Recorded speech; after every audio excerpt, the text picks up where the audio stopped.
The alarm screamed through the bridge of the EAS Indomitable. Captain Dae-Hyun Kim stood up from his chair, his eyes fixed on the glowing screens in front of him. The message was clear and terrible. A research station near the Vortanis Nebula was under attack. 63 people were trapped there and they were calling for help. Dae-Hyun ran his hand through his dark hair. He was 42 years old and had seen many battles in his life. But this was different. The nearest council fleet was 12 hours away. Those people did not have 12 hours. They might not even have 1 hour. Commander Ha-Yun Park turned to face him. She was his second in command, smart and careful. Her voice was steady but concerned. "Captain, we are the only ship close enough to help them. But if we go, everyone will see what our ship can do." Dae-Hyun knew what she meant. The Indomitable was not just another warship. It was Earth's biggest secret. For 15 years, human engineers had worked in hidden facilities, building something the galaxy had never seen before. They used technology from a strange alien ship that humans found floating in deep space. Nobody knew where that ship came from or who built it, but its technology was incredible. The other alien races thought humans were weak. Humanity had only joined the Galactic Council 73 years ago. The galaxy was ruled by 5 powerful species. The Velcros were big reptile-like warriors with the strongest military. The Thryn looked like giant insects and had the best technology. The Luxari were beings made of living crystal who could control energy. The Nereid were fish-like people who were masters of diplomacy. And the Rakshi were cat-like aliens who knew everyone's secrets. All of them thought humans were still children learning to walk among the stars. And Earth's leaders wanted to keep it that way. The Indomitable was supposed to stay hidden until humanity needed it most. But Dae-Hyun looked at the faces of the people on his screen. Scientists, engineers, families, all about to die. "Set course for the station," he said quietly. "Maximum speed." Lieutenant Ji-Woo Choi smiled from her station. She was only 29 but was a genius with the ship's engines. "Yes, Captain." Activating quantum drive, the Indomitable moved. But it did not move like other ships. There was no slow acceleration, no gradual buildup of speed. One moment they were at the edge of human space. The next moment reality seemed to fold around them. Colors stretched and twisted. Then everything snapped back to normal. They had traveled 3 light years in less than 2 minutes. It should have been impossible. Young Ensign Tae-Yang Shin gasped at his communication station. Even though he had seen it before, the quantum jump always amazed him. "We have arrived, Captain. The station is ahead. And so are the enemy ships?" Dae-Hyun looked at the main screen. 5 Velcros destroyers surrounded the research station. They were big ships covered in weapons and armor. They fired missiles at the station's shields. The shields were failing. Soon the station would be defenseless. "Open a channel," Dae-Hyun ordered. The face of a Velcros warrior appeared on the screen. He was covered in red scales and had sharp teeth. His eyes were yellow and cruel. This was War Master Thrak, a known pirate and raider. "Human ship," Thrak hissed. "This does not concern you. Leave now or be destroyed." "Those are innocent people," Dae-Hyun said calmly. "Stop your attack and leave." "This is your only warning," Thrak laughed. It was an ugly sound. 1 human ship against 5 Velcros destroyers? You are either brave or stupid. I think you are stupid. "Kill them!" The Velcro ships turned their weapons toward the Indomitable. Missiles launched. Energy beams fired. It was enough firepower to destroy a small moon. Commander Ha-Yun Park's fingers flew across her controls. "Shields up. Preparing defensive systems." "Show them what we can do," Dae-Hyun said. The missiles reached the Indomitable. But the ship simply was not there anymore. It had jumped a short distance in a split second.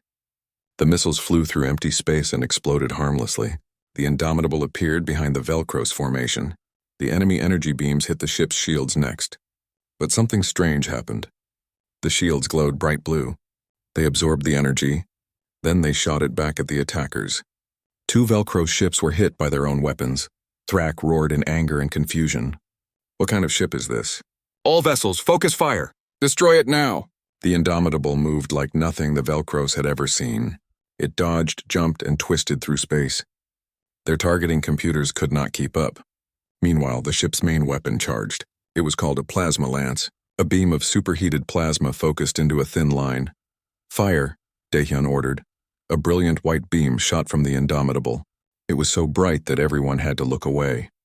The beam hit one of the Velcro's destroyers right in the center. It went through the shields like they were not even there. It cut through the armor like a knife through paper. The destroyer broke in half.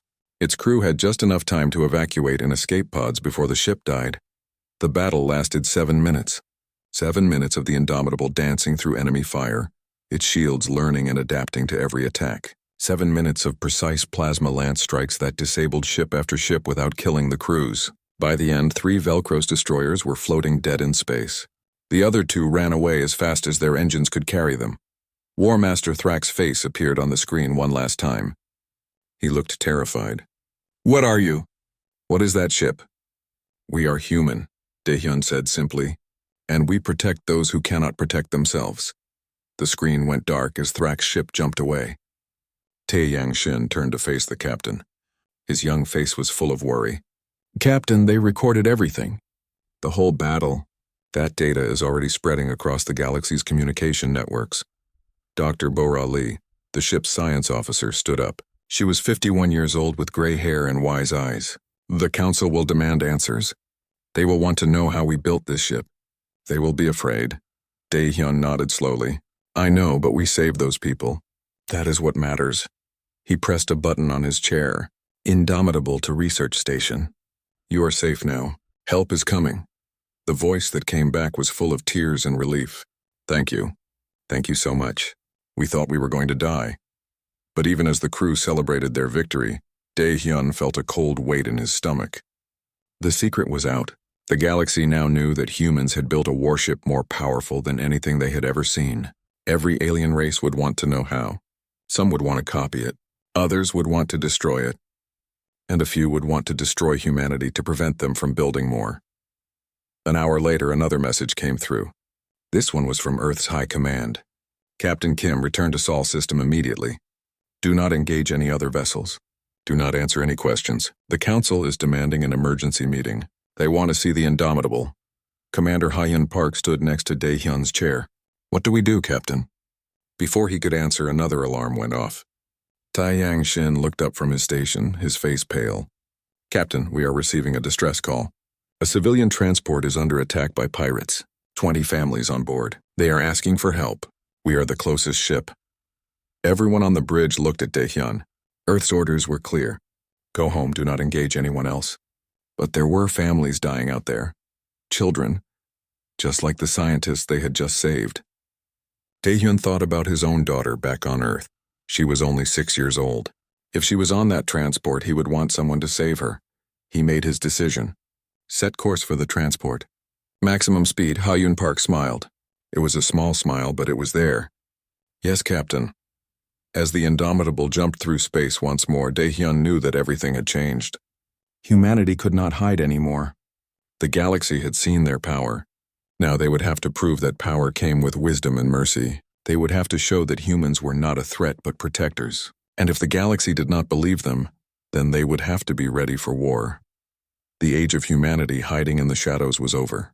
A new age had begun, and nobody knew where it would lead. The council chamber was huge. It floated in space above the planet Varaxis Prime, a massive station where representatives from hundreds of worlds gathered. Captain Daehyun Kim walked through the long hallway toward the main chamber. His boots echoed on the metal floor. Behind him walked Commander Hyun Park and Dr. Bora Lee. They all wore their dress uniforms, dark blue with silver buttons. Ambassador Yeon-Soo Han waited for them at the entrance. She was in her 60s with silver hair pulled back in a tight bun. Her face was calm, but her eyes showed worry. "Captain Kim," she said quietly. "They are very angry. The Velcros want your ship destroyed. The Thrins say your technology is impossible. Many others are simply afraid. What do you need me to say?" Daehyun asked. "The truth," Ambassador Han replied. "But be careful. The truth might start a war." The doors opened. The chamber was circular with seats rising up on all sides. Hundreds of aliens stared down at them. Velcros with their red scales. Thrinn with their insect bodies. Luxari glowing with inner light. Nereid in tanks of water.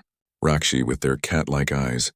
And many more species, all gathered to judge humanity. High Commander Grask of the Velcros stood up. He was massive, over 7 feet tall, covered in dark scales and scars from many battles. "Human," he growled. "You have violated the Technology Limitation Treaty. No species is allowed to develop weapons beyond approved standards without council permission. Your ship is illegal. You will surrender it for inspection immediately. Ambassador Han stepped forward. The Indomitable was built using technology we discovered, not invented. We found a derelict ship floating in deep space. We studied it and learned from it. This is not forbidden by any treaty. A Thrin representative clicked its mandibles. Its voice came through a translator sounding mechanical. Impossible. We have analyzed the sensor data from the battle. The technology you used should not exist. Quantum displacement drives, adaptive energy shields, plasma weapons of that power. These things are theoretical.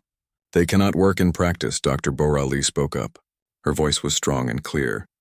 They do work, because the species that built the original ship understood physics better than we do. We are still learning from their technology. We do not fully understand it ourselves yet. The chamber erupted in noise, aliens arguing in dozens of languages. Some demanded to see the original derelict ship. Others wanted humanity expelled from the council. A few even suggested taking Earth by force to prevent humans from building more ships.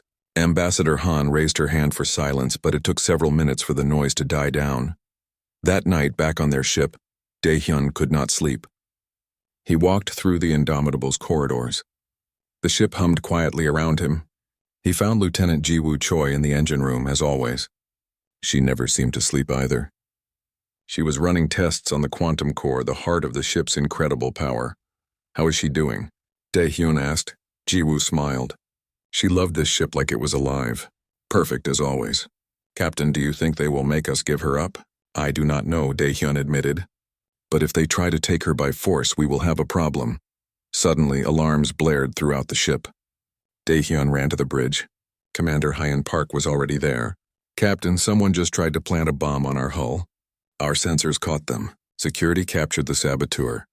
The saboteur was a Rakshi, one of the cat-like aliens known for their spy networks. But under questioning, she revealed something shocking. She was not working for the Rakshi government. She worked for a secret group within the council itself, a group that called themselves the Primacy. Dr. Borali spent the next 3 days in the council archives, digging through old records. What she found changed everything. The Primacy was real. They were representatives from several species who had been secretly controlling the council for centuries. And they had been hiding the truth about the architects, the ancient species that built the ship humanity found. The architects had not just vanished. They had left behind dozens of their devices scattered across the galaxy. The Primacy had found many of them and kept them hidden. They used this technology to stay in power, always one step ahead of everyone else. And now humanity had found one of these devices on their own. The Primacy saw this as a threat.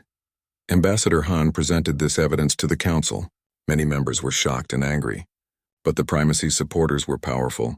High Commander Grask stood up again. These are lies meant to distract from human crimes. We demand proof. We demand the humans demonstrate their ship's capabilities in combat trials. If their technology is real, they should not fear this test. It was a trap and everyone knew it. But Dae-hyun agreed anyway. We will participate in your trials. But we choose non-lethal combat only.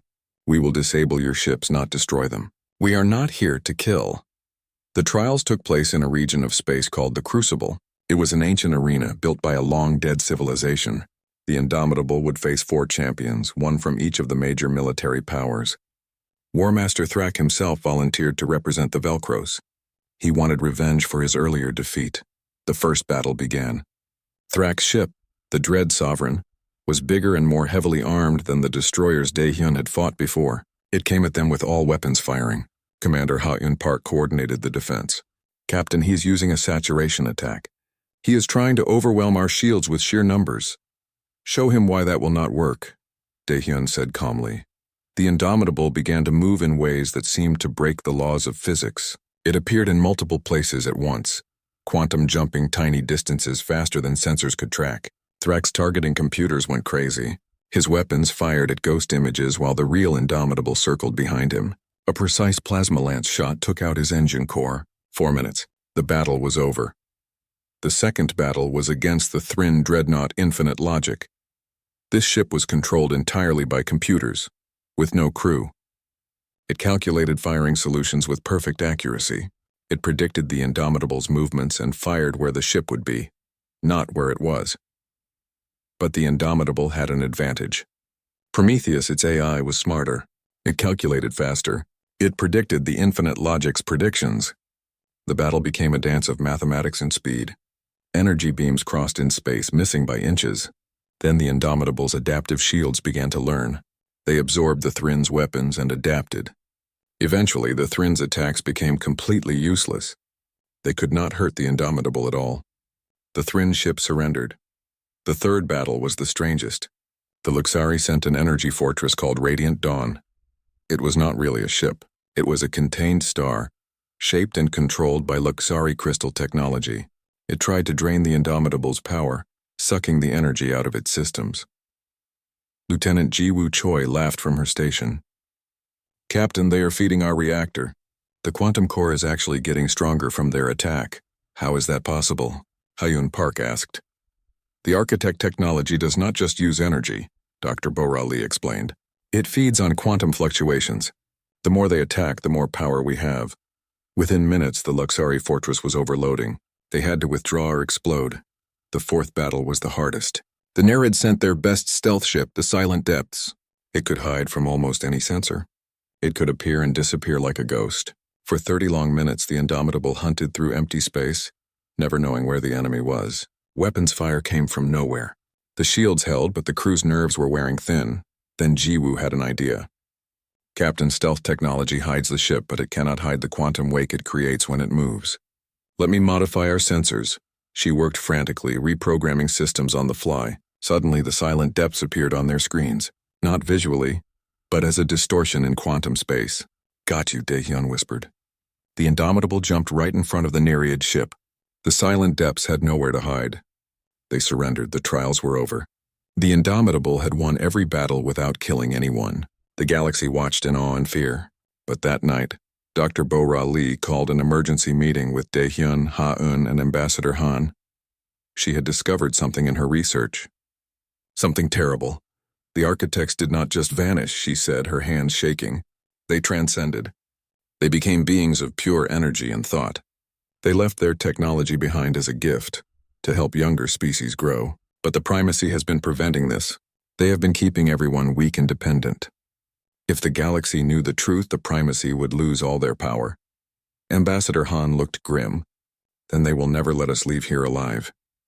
We know too much. She was right. 2 days later, mercenary ships attacked Varax's prime station itself. They used stolen Velcros military codes. It looked like humanity was behind the attack. Thousands of lives were in danger. The Indomitable was the only ship close enough to defend the station. Daehyun did not hesitate. "All power to shields. Jiwoo, I need everything the quantum core can give me. Hyun, target the mercenary ships only. Do not hit any council vessels." The battle was chaos. Dozens of mercenary ships swarmed the station. The Indomitable moved between them and the civilians, taking hit after hit. The shields held, but they were weakening. Then Prometheus, the ship's AI. The Indomitable drifted through the asteroid belt of the Kepler 442 system. The ship was damaged but alive. Repair drones crawled across its hull like metal insects, fixing holes and replacing damaged armor plates.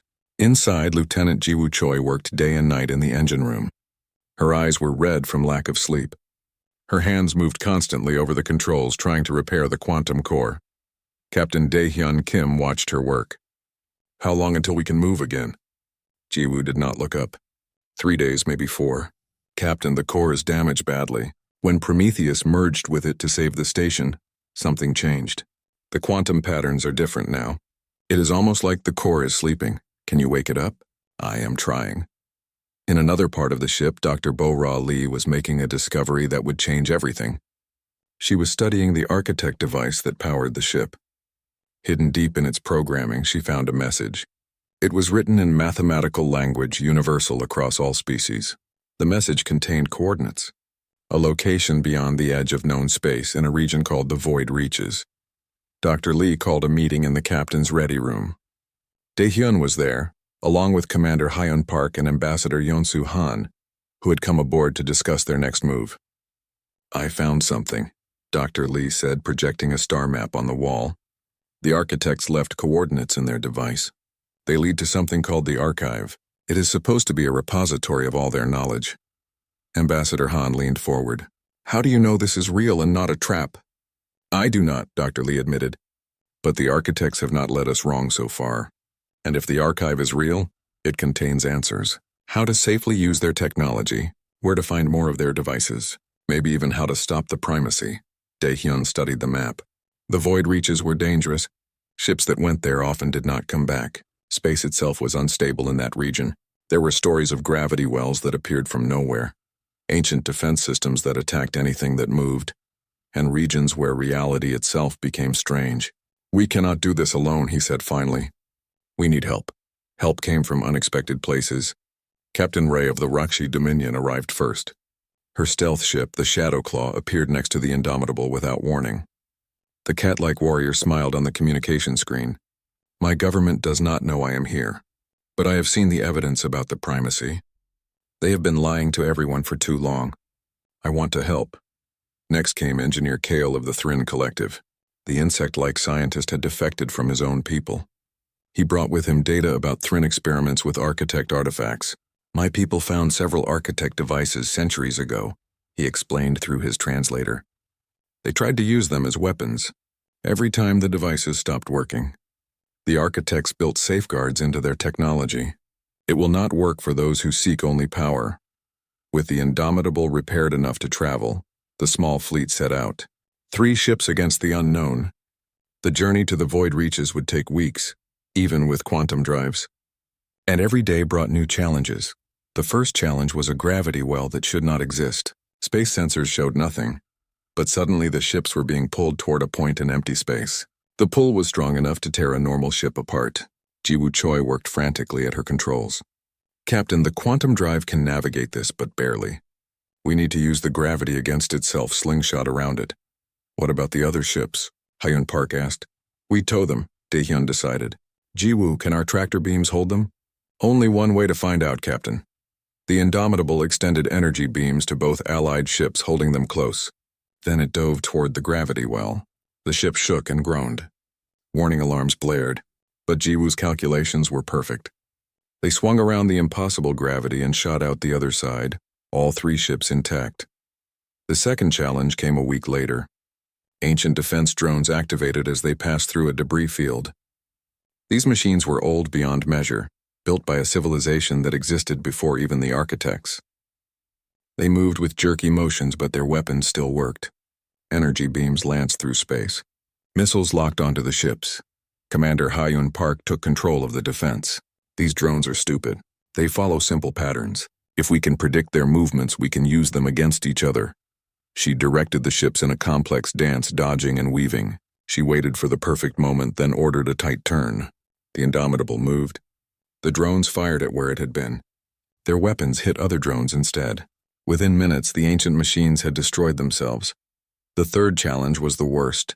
They entered a region of space where reality became fluid. Young Ensign Taeyang Shin was the first to notice something wrong. Captain, I am seeing things on the sensors that should not be there. Ships that look like us. Messages from people who are not there. Dr. Lee checked her instruments and went pale. We are in a psychological storm. Our thoughts are becoming real. Our fears are manifesting physically. Dae-hyun saw it first. On the main screen, Earth appeared. But it was burning. Cities in ruins. The sky dark with smoke. His daughter's voice came through the speakers, crying for help. He knew it was not real. He knew it. But his hands still shook. Taeyang Shin saw his family calling him home. His mother, his father, his little sister, all telling him to abandon this crazy mission and come back. He reached for the controls, ready to turn the ship around. Commander Park grabbed his hand. That is not real. Your family wants you to succeed, not give up. Dr. Lee faced her own demon, a vision of the architect device activating and destroying everyone on the ship, a voice whispering that she had led them all to their deaths, that she should have left the ancient technology alone. She closed her eyes and said firmly, I trust the architects. They want to help us, not hurt us. Slowly, by supporting each other and refusing to believe the lies, they pushed through the storm. The visions faded. Reality solidified again. They had passed the test and then they saw it. The archive. It was the size of a small moon, but it did not look like any moon. It was perfect, geometric, covered in crystalline panels that showed swirling patterns of light. As they approached, the patterns changed, forming words in every language of the galaxy at once. A greeting, a welcome, a voice spoke in their minds, not through communicators but directly to their thoughts. Greetings, seekers. I am the curator. I have waited 50,000 years for species to find me together, not alone. Please come inside. The archive opened. A bay door appeared in its side, perfectly sized for their ships. They flew inside and found themselves in a chamber that seemed to go on forever. Lights floated in the air like stars. Holographic displays showed information in every direction. And in the center stood a figure. It looked different to each person who saw it. To Dae-hyun it looked human. To Captain Ray it looked Rakshi. To Engineer Kale it looked Thrin. The curator took the form that each viewer found most comfortable. You have many questions, the curator said. I will answer them. The architects were not one species but many. Hundreds of civilizations worked together over millions of years. They learned to transcend physical existence and become beings of pure consciousness. Before they left, they created me and left behind their tools. They wanted to help younger species grow, but they also wanted to test them. Dr. Lee asked, why did the primacy keep this secret? Fear, the curator replied. They found some architect devices and tried to use them for control. The devices worked for a while, but never at full power. Architect technology will not serve those who seek domination. It only works fully for those who seek cooperation and growth. The primacy could never access the true power of what they found. So they hid it, preventing others from succeeding where they failed. Dae-hyun looked at the endless information around them. You said you could share this knowledge with the galaxy. What is the cost? The curator's form flickered. If I transmit this information to every world, the primacy will know where you are. They will send their full fleet to stop you. You may not survive, but if you do nothing, the galaxy will remain under their control for centuries more. The choice is yours. The crew gathered to discuss. Captain Ray spoke first. My people have a saying. Knowledge is the sharpest weapon. If we do not share this, we are no better than the primacy. Engineer Kale clicked his mandibles in agreement. The architects wanted all species to advance together. This is why they left their gifts. Ambassador Han looked old and tired. If we do this, we are starting a war. We did not start this war, Dae-hyun said quietly. The primacy started it centuries ago when they chose to keep the galaxy ignorant. We are just finishing it. He turned to the curator. Send the transmission. Share everything. The archive came alive. Energy pulsed through its crystalline walls. Waves of information shot out into space, traveling faster than light, reaching every inhabited world in the galaxy simultaneously. On millions of planets, computers suddenly filled with knowledge. Scientists woke to find answers to questions they had asked for decades. Engineers discovered new technologies. Doctors learned cures for diseases. And everyone learned the truth about the architects and the primacy. The transmission took 3 hours. And during those 3 hours, the galaxy was burning, not with fire but with change. The archive's transmission had reached every corner of known space. On 1,000 worlds, scientists were discovering technologies they never dreamed possible. Doctors were curing diseases that had killed millions. Engineers were building ships that could travel faster and farther than ever before. But change always brings chaos. And chaos brings those who fear it. The old Galactic Council had broken apart. Some species embraced the new knowledge. Others rejected it, afraid of what it would mean. The primacy, their secrets exposed, tried desperately to hold on to power. But their support was crumbling.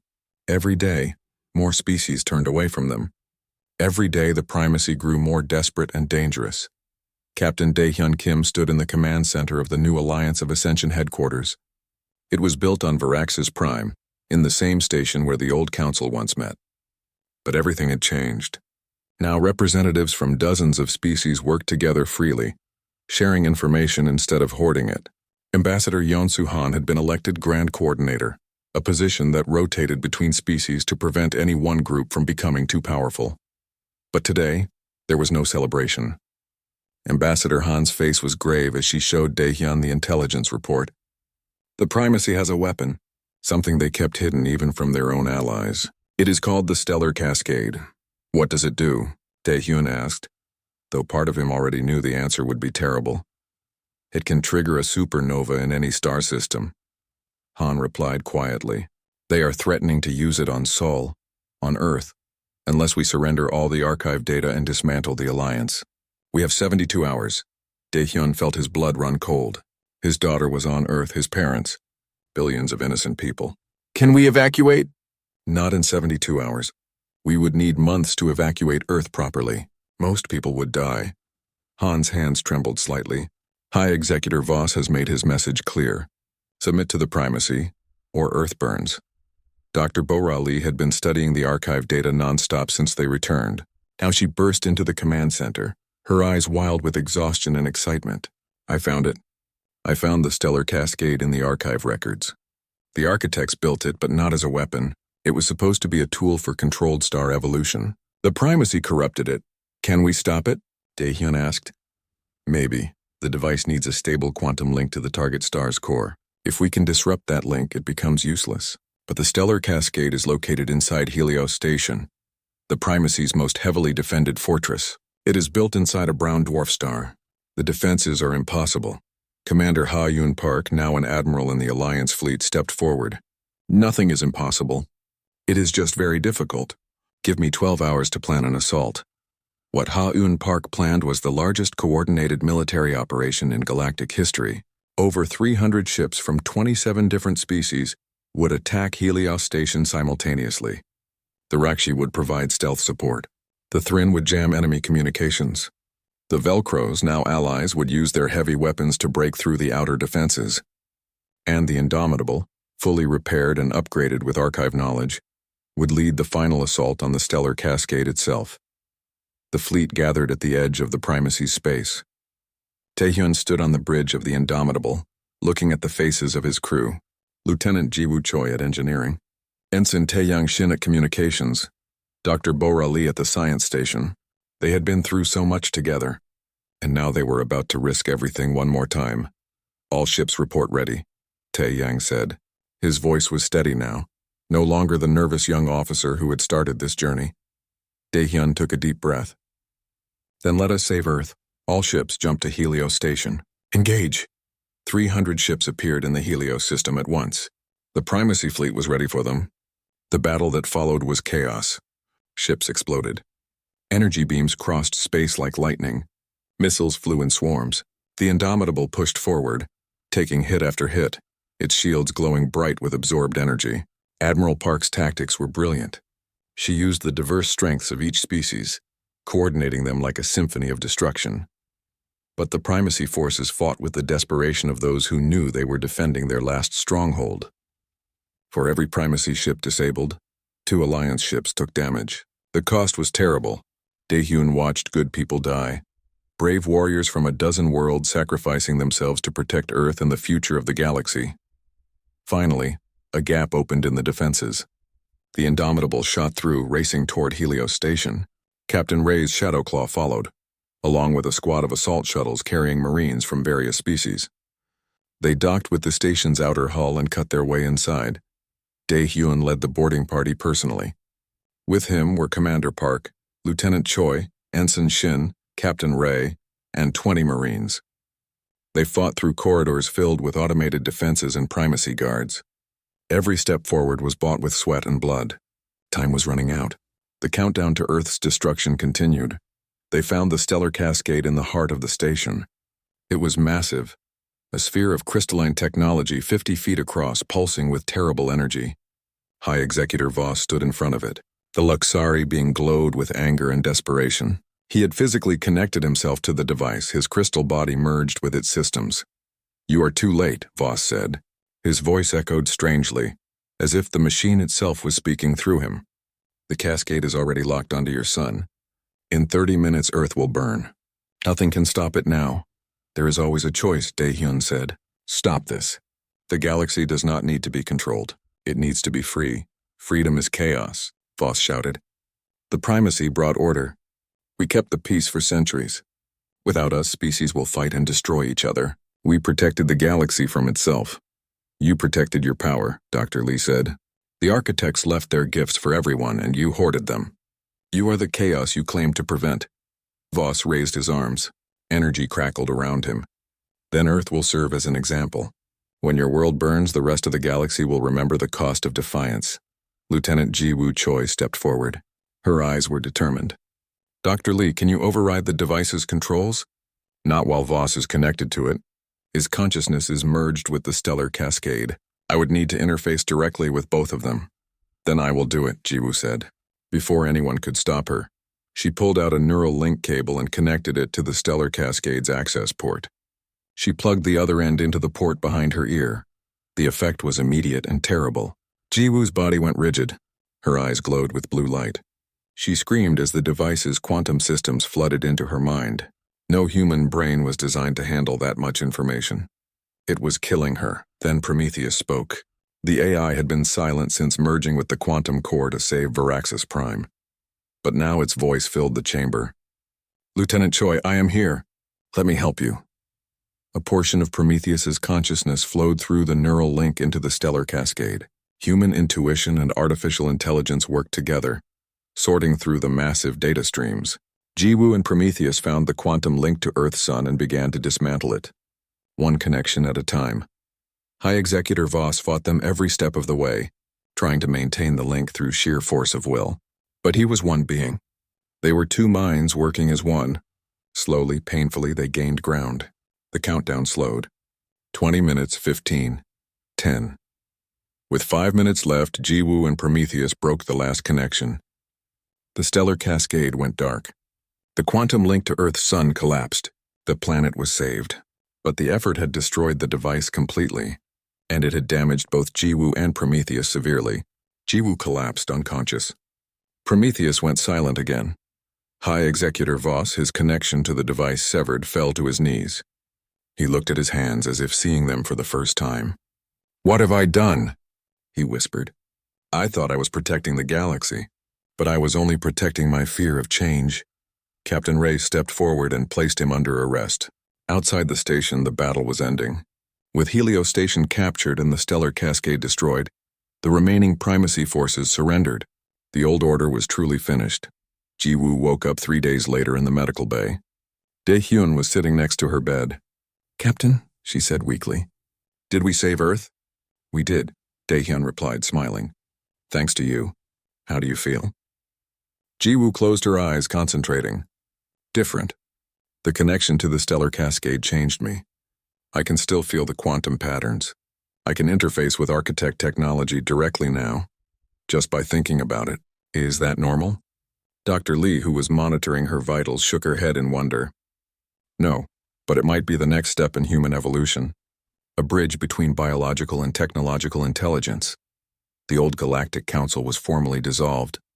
In its place, the Galactic Concordat was established, based on principles of transparency, shared knowledge, and mutual respect.